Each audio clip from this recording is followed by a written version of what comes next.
Lunatics, welcome back to the channel. We are in the bait laboratory today and we're going to be making some custom worms. I got hit up by somebody that wanted to get a brown with red flake worm poured up. We're going to be using the 6-inch Gusano mold from DoIt molds, some soft baits Plastisol by DoIt molds as well, some brown colorant, some red flake, and we're going to be making up about a cup of these worms, a cup of Plastisol mixed together, and gonna go with kind of like the Oxblood type of a color, so it's gonna be a light brown with that red flake mixed in there.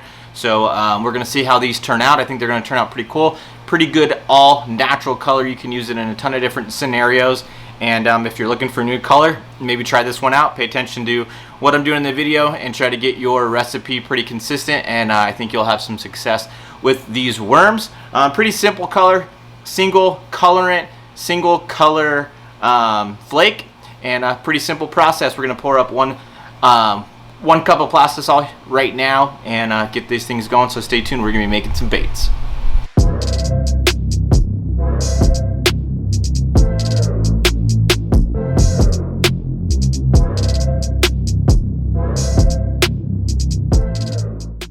Alright, so this is the Gusano mold. It's one of my favorite worm molds that DoIt molds has. As you can see, it's got the rounded head on it, and then down here in this part right here it has a flat tail. Good drop shot worm, good all around finesse worm. This is a 6-inch mold, DoIt molds Gusano. As you can see right here, we got our .008 red flake. This is really fine red flake. This is what I got going into the Gusano mold. And then one thing you guys want to look into getting is one of those infrared thermometers. They're not too expensive, but it really makes things easier while you're trying to get your Plastisols up to temperature. This is just the Stanley one, or General. This is probably even cheaper than Stanley. But I got to check on my Plastisol right now, so let me get it out of the microwave and check on it.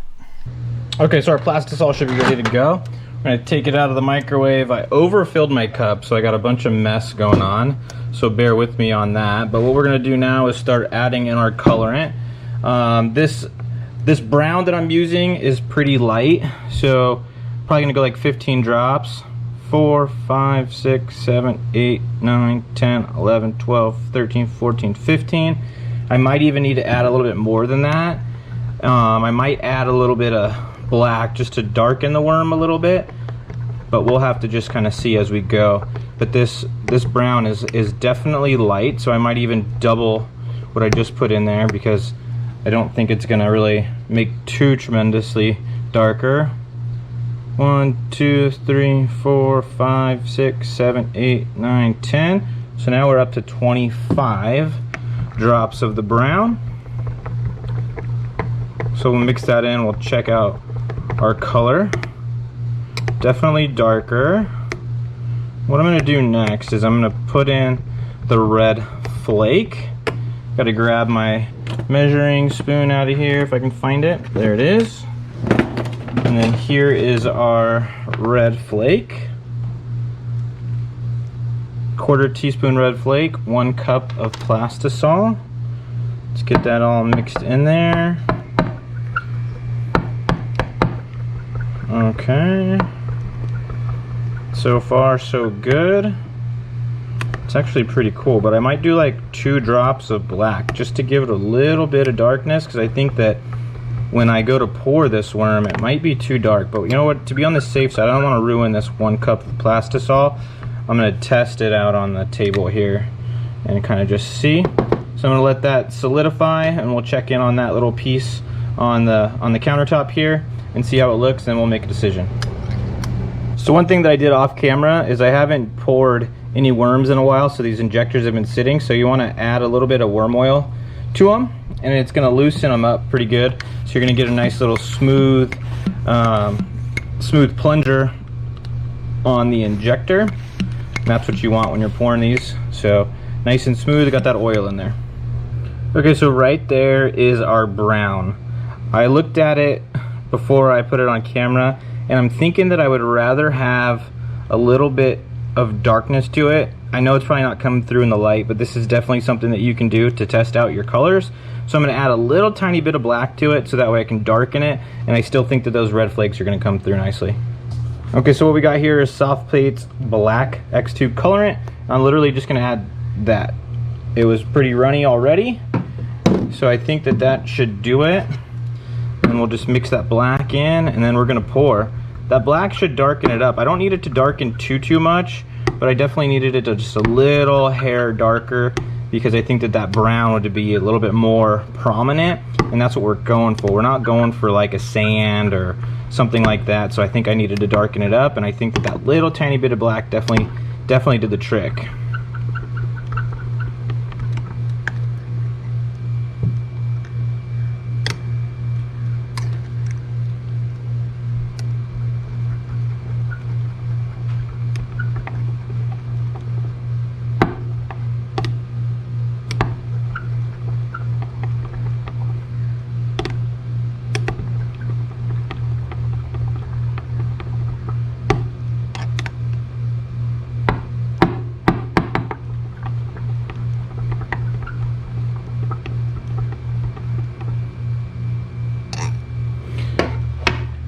Okay, so what we're going to do now is get our injector going, and we're going to do our first pour and go over our mold, even pressure down like always.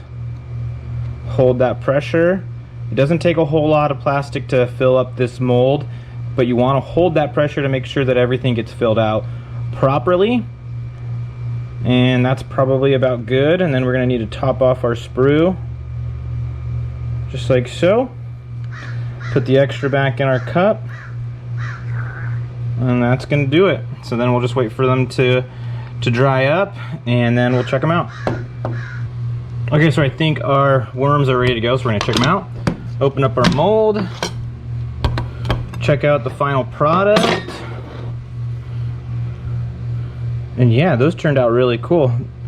The red flake really kind of made them like a red color, but I definitely think that those are going to catch fish. It's almost like a red crawler type color, but I think that those turned out well, and I think the customer's going to be happy with those guys, so we'll keep pouring them up. Okay, so we're going for another pour. I just did one off camera, and like I said in the last pour that you guys saw, you want to make sure you don't push too hard, because I just had some flashing go on, and that's when you push too hard and the plastic starts to squeeze out of the mold itself, and you'll see it come out of where the mold comes together, and it's not what you want. You end up, you know, messing it up. I got 2 good pours out of it and 1 bad one, but you got to make sure that you don't push too hard, because then you'll end up getting that flashing and you'll end up messing up your baits and you won't be able to use those ones. So this one should be better.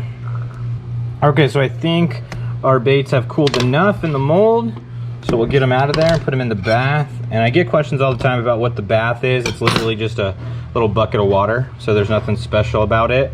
But here's our baits right here. Turned out good. Put them in the bath. Okay, so all of our sprues are melted back down, so we're back in action.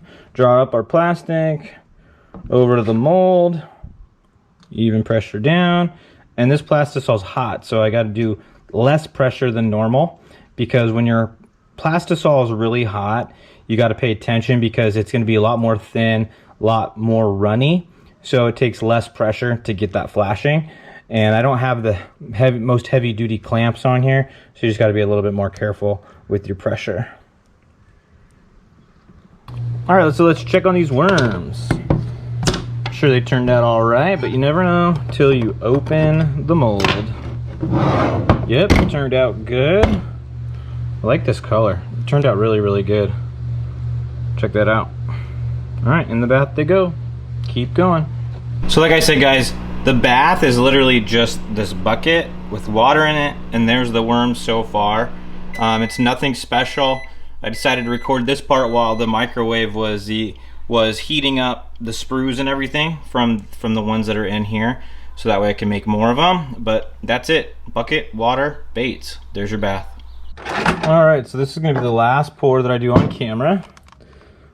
Draw that plastic up over to the mold. Pressure down, light pressure, because this Plastisol is pretty hot this time. And we're just going to hold that. I like to hold it for about a 10 count or so. You could do it longer, but 10 count seems to work okay.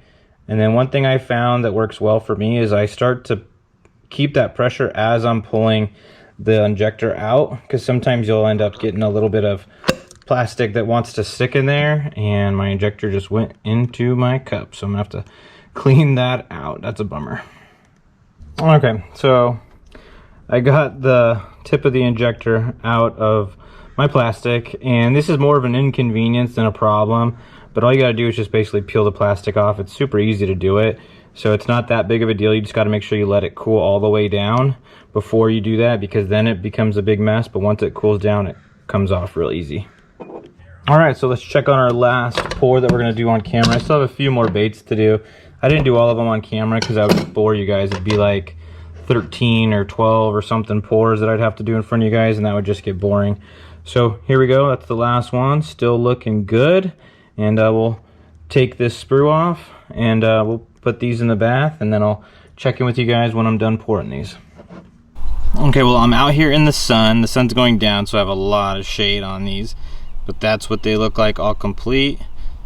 Hopefully that's coming in good for you guys, but that's the finished product right there. I think the customer is going to be happy. I think I successfully made what they were looking for, and yeah, you guys can do this yourself. It's super easy to do. Check all the links in the description for all the equipment that I was using in today's video. Well, that's going to do it for today's video. I hope you guys enjoyed seeing me make these baits up. Pretty simple color, but I think it's going to be an effective color. I think the customer is definitely going to be able to catch fish on these. Super natural. You can't go wrong with anything with red flake. You can't go wrong with those natural colors like browns and stuff like that. So definitely a good choice by them. I definitely think they'll be able to catch some fish on these. I hope they enjoy them. I hope they like how they turned out. I think they will. I think I hit it on the head with what they were wanting. So yeah, this is something that you guys can totally do yourself. You can go to DoIt Molds. You can get the exact same equipment that I'm using in this video and make up your own baits. I've done a ton of tackle making videos on my channel, and I'll be doing more. But this is stuff that you guys can do. So go on DoIt Molds, check out all the different molds, find one that you like, a mold and a bait that you're gonna fish a lot, and start off with that one and just make natural green pumpkins and basic colors, and then start to get creative and do the laminates and the different fancy stuff that you can do when you make your own baits. But start simple, start easy, start effective, start with a bait that you like to fish yourself, and then go from there, and then the sky's the limit at that point. Color options are endless. So I hope you liked today's video. I hope you enjoyed it. Make sure to subscribe to my channel if you're new. And if you have any questions, make sure to drop a comment down below. And also, if you just want to say what's up or anything like that, make sure to leave a comment. I really appreciate it when you guys do that. I try to answer every single comment that comes in. And as always, if you liked today's video, make sure to give me a thumbs up. I really hope you liked it. And I will see you guys in the next one. Thanks for watching. See ya.